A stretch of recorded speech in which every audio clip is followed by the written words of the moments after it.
आज की short analysis में हम डिस्कस करेंगे रिलायंस इंडस्ट्री स्टॉक के ऊपर। और आज की ये एनालिसिस प्योरली मेरे मेंबर्स लोगों के लिए है। और फ्रेंड्स, आप लोगों को याद रहेगा कि मैंने प्रीवियसली बहुत सारे वीडियो में आप लोगों को बताया था एक बाई ऑन डीप स्ट्रेटजी, जिसके अंदर हमने बोला था कि बड़े टाइम फ्रेम को मद्देनज़र रखकर हम छोटे टाइम फ्रेम के ऊपर पोजीशन लेते हैं। यानी बाई ऑन डीप के अंदर अगर बड़ा टाइम फ्रेम पॉजिटिव साइड पर हो, बाई साइड पे हो, और lower time frame negative side यानी सेल साइड पे हो, तो हम वेट करते हैं लोअर टाइम फ्रेम का नेगेटिव पैटर्न से बाई साइड पे टर्न होने का, और फिर हम बाई करके अप साइड में कैप्चर करते हैं, क्योंकि अल्टीमेटली लोअर टाइम फ्रेम को भी बड़े टाइम के साइड आना ही है, तो उसको हम बाई ऑन डीप बोलते हैं। यहाँ पर सिमिलरली उल्टा पैटर्न है दोस्तों, यहाँ पर हम सेल ऑन राइज करेंगे। यानी इसके जो हायर टाइम फ्रेम है वो दोस्तों, रिलायंस इंडस्ट्री का जो हायर टाइम फ्रेम है वो एक नेगेटिव पैटर्न के अंदर चल रहा है। आप लोगों को अगर याद रहेगा तो रिलायंस इंडस्ट्री के अंदर मैंने प्रीवियसली एक रेड अलर्ट एनालिसिस दिया था, और एक डबल धमाका चल रहा है रिलायंस इंडस्ट्री के अंदर। जो हमने पहले इसके अंदर प्रेडिक्ट करी थी वो एक पैरेलल चैनल थी जो ब्रेकडाउन हुई थी।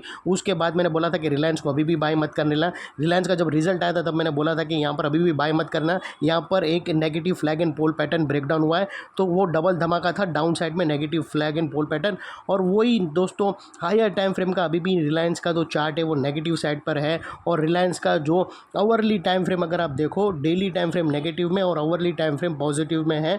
तो अभी दोस्तों यहाँ पर हम शॉर्ट सेलिंग की अपॉर्चुनिटी निकालेंगे। जैसे हम दोस्तों अगर ये आपको बाय ऑन डीप के अंदर हम बड़े टाइम फ्रेम को पॉजिटिव और लोअर टाइम फ्रेम को नेगेटिव में बाय करके बाय ऑन डीप करते थे, यहाँ पर सेम दोस्तों सेल ऑन राइज करेंगे। यानी हायर टाइम फ्रेम नेगेटिव में है, लोअर टाइम फ्रेम प्लस में है, और प्लस में जब वो अप साइड अपर एरिया पे रहता है और जैसे वो ब्रेक डाउन करेगा तो फिर शॉर्ट सेलिंग करके डाउन साइड कैप्चर करेंगे।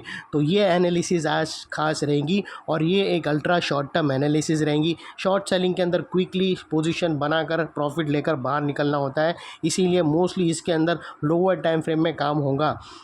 और दोस्तों, मैं आप लोगों को बोला भी था कि जैसे ही निफ्टी एक इम्पॉर्टेंट लेवल है, अगर वो ब्रेक डाउन करके सेल ऑन टेरिटरीज़ में एंटर हो जाएगा तो मैं सिर्फ सेलर्स लोगों का ही, मतलब सेलर्स वाले ट्रेड ही निकाल के रखूँगा। और ये खास मेरे मेंबर्स लोगों को पोस्ट करूँगा कम्युनिटी पोस्ट में, कि ताकि आप लोगों को पता चले कि किस तरह से मैं शॉर्ट सेलिंग अपॉर्चुनिटी निकालता हूँ। और अब जाते हैं हम सीधा लोअर टाइम फ्रेम में। उसके पहले मैं आप लोगों को बता दूँ कि डबल धमाका चल रहा है हमारा डेली टाइम फ्रेम का, और उसका भी दोस्तों अगर आपको लिंक चाहिए जो मैंने प्रीवियस एनालिसिस में किया था उसका भी लिंक डिस्क्रिप्शन में डाल दूंगा। और अभी हम चलते हैं फोरकास्ट के ऊपर। तो दोस्तों फ्रेंड्स, अगर आप लोगों को याद रहेगा तो सबसे पहले हमने इसके अंदर एक ये पैरेलल चैनल प्रेडिक्ट करी थी जो डाउन साइड में ब्रेक डाउन होकर यहाँ पर हमारा टारगेट हिट हुआ था।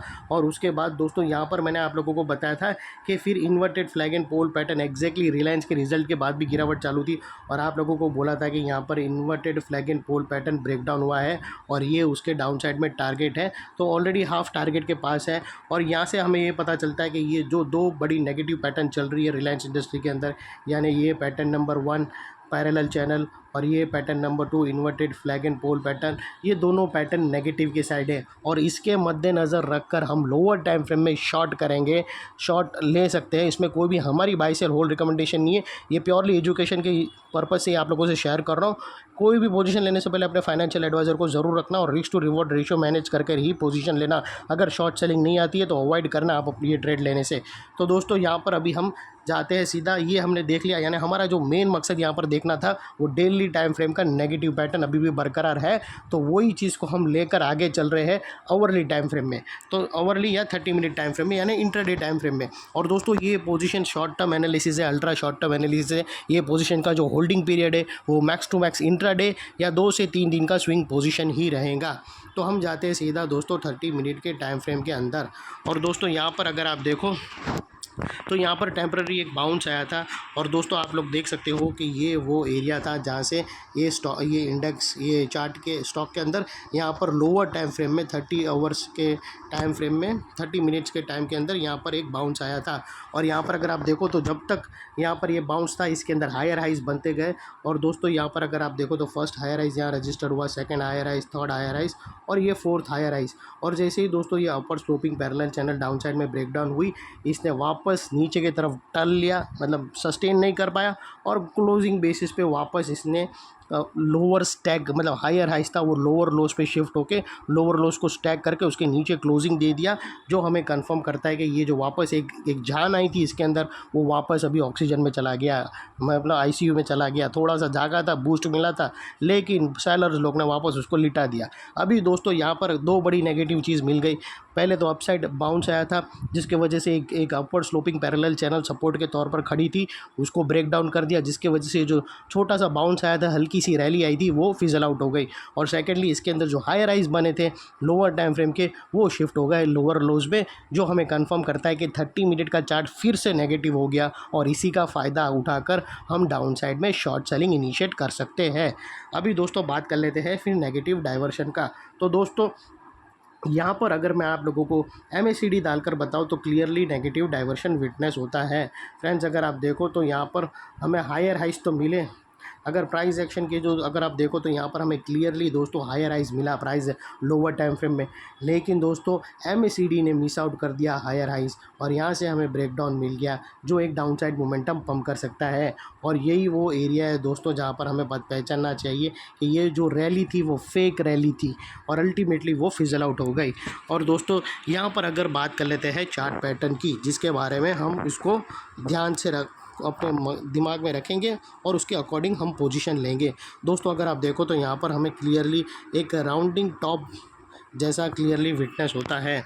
और दोस्तों यहाँ पर अगर आप देखो तो ये उसकी एक नेकलाइन है। अभी दोस्तों जाकर सीधा कल उठ के सीधा शॉर्ट सेलिंग बिल्कुल भी नहीं करना है, हमें एक एरिया है उसका वेट करना है। दोस्तों यहाँ पर एक सपोर्ट है, यहाँ पर हम डबल नेकलाइन वाली स्ट्रेटेजी लेकर चलेंगे। हमें क्लोजिंग चाहिए ये दोनों नेकलाइन के नीचे, और ये दोस्तों हम 30 मिनट के टाइम फ्रेम में काम कर रहे हैं। तो दोस्तों एटलीस्ट हमें 2 कैंडल क्लोजिंग चाहिए बिलो 2676, यानी ये जो फर्स्ट डाउन साइड की जो नेकलाइन है उसके नीचे क्लोजिंग चाहिए। फिर दोस्तों आप ट्रेड पोजीशन शॉर्ट कर सकते हो ये राउंडिंग टॉप को मद्देनज़र रखकर और अपने एडवाइज़र को पूछकर। और फिर दोस्तों अगर आप देखो तो यहाँ से फिर इसका जो डाउन साइड में टारगेट आता है, दोस्तों अगर आप देखो तो हम फिबोनाची एक्सटेंशन का यूज़ करेंगे टारगेट लेने के लिए। तो दोस्तों वो लिहाज से अगर आप टारगेट देखो तो वो कुछ इस तरह से होगा फ्रेंड्स। डाउन साइड में इसका जो फर्स्ट टारगेट निकल कर आता है वो 2637 के आसपास का है, ये हमारा फर्स्ट टारगेट रहेगा दोस्तों। अभी फिबोनाची मैं निकाल देता हूँ। और दोस्तों यहाँ पर अगर आपको स्टॉप लॉस रखना हो तो जैसे ही आवरली की कैंडल अगर 2709 के ऊपर क्लोजिंग दे देती है तो तुम्हें इसको सिंसियरली स्टॉप लॉस देकर ट्रेड को वाइंड अप कर देना चाहिए। और यहाँ से अगर आप रिस्क टू रिवॉर्ड रेशियो देखने जाओ तो आपका रिस्क का एरिया फ्रेंड्स इतना रहेगा और उसके अगेंस्ट में रिवॉर्ड इतना बड़ा रहेगा। तो ये ऑलमोस्ट 1:2 1:1.5 के आसपास का रिस्क टू रिवॉर्ड रेशियो बन रहा है, जो काफ़ी फेवरेबल है दोस्तों। और ये ट्रेड दोस्तों ऑल राउंड प्रोटेक्टेड ट्रेड है, इसके अंदर हम हर चीज़ देख कर चल रहे हैं दोस्तों। इस सबसे पहले हमको सपोर्ट है हायर ट्रेंड, मतलब डेली टाइम चार्ट फ्रेम का डेली टाइम फ्रेम इसका नेगेटिव है, मैं ज़बरदस्त नेगेटिव में डबल धमाका डाउन साइड में चल रहा है, सबसे बड़ा प्रोटेक्शन वो है। उसके बाद भी 30 मिनट्स में यानी ये जो इंट्राडे चार्ट है इसके अंदर भी मल्टीपल नेगेटिव फैक्टर्स ब्रेकडाउन हुए, उसका सपोर्ट है। और रैली फिजल आउट उसका सपोर्ट है, नेगेटिव डाइवर्शन का भी सपोर्ट है। सिर्फ हमें एक चार्ट पैटर्न बनिए नेगेटिव चार्ट पैटर्न, उसका एक ब्रेकडाउन चाहिए, उसका ब्रेकडाउन क्लोजिंग बेसिस पे मिल गया फिर शॉर्ट सेलिंग ले सकते हो। क्योंकि अगर आप देखो तो मल्टीपल नेगेटिव फैक्टर्स तो है लेकिन हायर टाइम फ्रेम भी तुम्हारी साइड है, तो फिर तुम परफेक्टली बड़े वेव के साथ चल रहे हो और डाउन साइड में इसका ज़्यादा risk to reward ratio better बन रहा है शॉर्ट सेलिंग के अकॉर्डिंग। और दोस्तों याद रखना जैसे ये दोनों नेकलाइन डाउन साइड में ब्रेकडाउन होकर इसके नीचे सस्टेन किया, फिर ये वाला एरिया एक इम्पॉर्टेंट रेजिस्टेंस बनकर खड़ा होगा। क्योंकि दोस्तों यहाँ पर हमने मल्टीपल नेगेटिव फैक्टर्स एक साथ ब्रेकडाउन होते हुए मिले। दोस्तों यही एरिया पे हमने upward sloping parallel channel down side में ब्रेकडाउन होते हुए मिली। यही एरिया पे दोस्तों अगर आप देखो तो हमें upper sloping parallel channel down side में ब्रेकडाउन होते हुए मिली। यहाँ पर ही दोस्तों हमें हायर हाइज लोअर लोज में शिफ्ट होते हुए मिले। यहाँ पर ही दोस्तों हमें नेगेटिव डाइवर्शन MACD के थ्रू मिला और यहाँ पर ही दोस्तों एक राउंडिंग चार्ट पैटर्न ब्रेकडाउन होते हुए मिली। तो वो लिहाज से दोस्तों जो एरिया अभी तक एक स्ट्रॉन्ग सपोर्ट बनकर खड़ा रहेगा, जैसे ही वो डाउन साइड में चार्ट पैटर्न ब्रेकडाउन होगा तो ये एक इंपॉर्टेंट रेजिस्टेंस बनकर खड़ा रहेगा। और इतने बड़े स्ट्रॉन्ग रेजिस्टेंस के ऊपर शॉर्ट सेलर्स लोगों का स्टॉप लॉस रहना चाहिए, जो आसानी से हिट नहीं होगा। और बाय एनी चांस अगर डेली क्लोजिंग नहीं बोल रहा हूँ, ये काम कर रहे हैं हम आवरली क्लोजिंग के अंदर, 30 मिनट क्लोजिंग के अंदर, तो अगर 30 मिनट के क्लोजिंग के हिसाब से आप उसके ऊपर अगर आपका स्टॉप लॉस ट्रिगर हो जाता है क्लोजिंग बेसिस यानी 30 मिनट का चार्ट टाइम फ्रेम के हिसाब से, तो दोस्तों आप लोगों को सिंसियरली स्टॉप लॉस देकर ट्रेड को वाइंड अप कर देना चाहिए। और इतनी डिटेल स्टॉक स्पेसिफिक कोई मेंटरशिप ही देगा जो अच्छे खासे अमाउंट चार्ज लेता है, वो हम फ्री ऑफ कॉस्ट में देते हैं। और वो भी एनालिसिस में घटिया एनालिसिस होती है, नॉर्मल चीज़ बताकर आप लोगों से इतने पैसे ले लेते हैं, लेकिन हम यहाँ पर हर चीज़ डिटेल में फ्री ऑफ कॉस्ट देते हैं। सिर्फ आप लोगों से एक इतना आशा हम रखते हैं कि हम हमारी जो व्यू की एनालिसिस होती है, हमारा जो एनालिसिस का वीडियो रहता है, एटलीस्ट उसको लाइक करो। आप लोग लाइक भी नहीं करते इतना एनालिसिस देने के बाद, क्योंकि दोस्तों आपके लाइक से हमको मोटिवेशन मिलता है और हम और भी वीडियो अच्छा बनाते हैं। लेकिन आप अपना काम तो कर लेते, सारी इन्फॉर्मेशन निकाल लेते, व्यू आते, लेकिन कोई लाइक नहीं करता। तो चैनल को एटलीस्ट लाइक कर दो दोस्तों। और फ्रेंड्स बस ये थी एनालिसिस। और दोस्तों एक और चीज़ याद रखना कि इन केस अगर यहाँ पर ऐसा भी हो सकता है कि दोस्तों ये हमने सब कुछ बात कर लिया कि इसके नीचे 2 क्लोजिंग मिले फिर ही हम पोजीशन लेंगे, वो सब ठीक है, लेकिन इन केस दोस्तों याद रखना अगर गैप डाउन ओपन ही सीधा गैप डाउन ही ओपन, मतलब ये जो दोनों नेकलाइन के नीचे ही गैप डाउन ओपन हुआ ये स्टॉक, तो फिर इसको ट्रेड नहीं करना है, वेट करना है गैप डाउन को। अगर यहाँ पर इसके पास रीटेस्ट करने आवे और रीटेस्ट करने के बाद जब यहाँ पर नेगेटिव पैटर्न बने, उसके बाद धड़ल्ले से शॉर्ट लेकर डाउन साइड में प्ले अराउंड कर सकते हो। और वो ऐसा अगर मिलता है तो आपको रिस्क टू रिवॉर्ड रेशियो और भी फेवरेबल मिलेगा। तो दोस्तों ये एनालिसिस भी आप लोगों को अच्छी खासी मैंने आप लोगों को बता दिया कि गैप डाउन होगा तो भी क्या करना है और नेकलाइन को ब्रेक डाउन होने के बाद भी आपको क्या करना है। तो एनालिसिस अच्छी लगे तो प्लीज़ चैनल को लाइक शेयर सब्सक्राइब ज़रूर करना फ्रेंड्स। थैंक यू, जय हिंद।